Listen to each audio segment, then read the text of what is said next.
स्कूली बैग, जूते और उन बच्चों की तस्वीरें।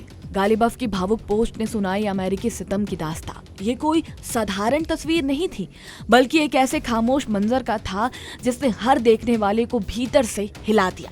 मोहम्मद बागेर गालिबफ द्वारा शेयर की गई इस तस्वीर में विमान की खाली सीटों पर छोटे छोटे जूते और स्कूल बैग रखे हुए थे। हर सीट के पीछे मासूम बच्चों की तस्वीरें चिपकी थी, मानो वो अभी भी वहीं मौजूद हों, बस आवाज नहीं दे पा रहे।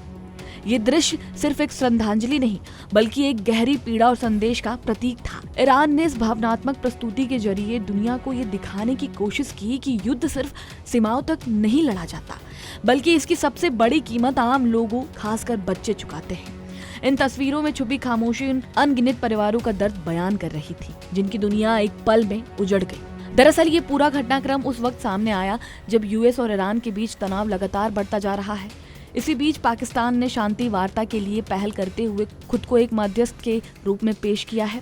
इस्लामाबाद में संभावित बातचीत से पहले ईरानी प्रतिनिधिमंडल वहां पहुंच चुका है और गालिबफ की ये पोस्ट उसी कूटनीतिक प्रयास से पहले का एक भावनात्मक संदेश मानी जा रही है। इस कहानी का सबसे दर्दनाक पहलू उन बच्चों की याद से जुड़ा है, जिनकी जान कथित तौर पर अमेरिकी इजरायली हमलों में चली गई। गालिबफ ने अपनी पोस्ट में #मिनाफ 168 का इस्तेमाल किया, जो एक भयानक त्रासदी की ओर इशारा करता है। बताया जाता है कि ईरान के मिनाफ शहर में स्थित एक प्राथमिक विद्यालय पर मिसाइल हमला हुआ था। उस समय बच्चे अपनी कक्षाओं में पढ़ाई कर रहे थे। किसी के हाथ में किताब थी, कोई लिख रहा था तो कोई अपने शिक्षक को ध्यान से सुन रहा था। फिर अचानक एक जोरदार धमाका हुआ और सब कुछ खत्म हो गया।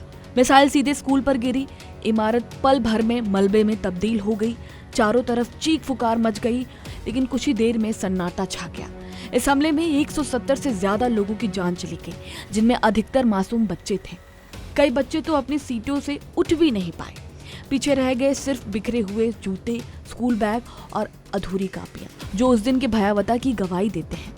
गालिबफ ने उन्हीं जूतों और बैगों को अपने विमान की सीटों पर सजाकर दुनिया को वो दर्द महसूस कराने की कोशिश की, जिसे शब्दों में बयान करना मुश्किल है।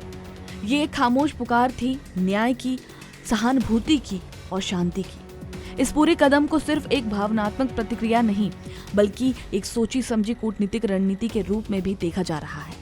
ईरान इस तरह के प्रतीकों के जरिए अंतर्राष्ट्रीय समुदाय का ध्यान अपनी ओर खींचना चाहता है और दिखाना चाहता है कि वो भी इस संघर्ष का पीड़ित है। कुल मिलाकर ये घटना बताती है कि आज की दुनिया में कूटनीति सिर्फ बंद कमरों से होने वाली बातचीत तक सीमित नहीं है। अब इसमें भावनाओं, तस्वीरों और प्रतीकों की भी बड़ी भूमिका है। गालिबफ की ये पोस्ट उसी बदलती रणनीति का एक मजबूत उदाहरण बनकर सामने आई है, जहां एक तस्वीर 1000 शब्दों से ज्यादा असर छोड़ती है।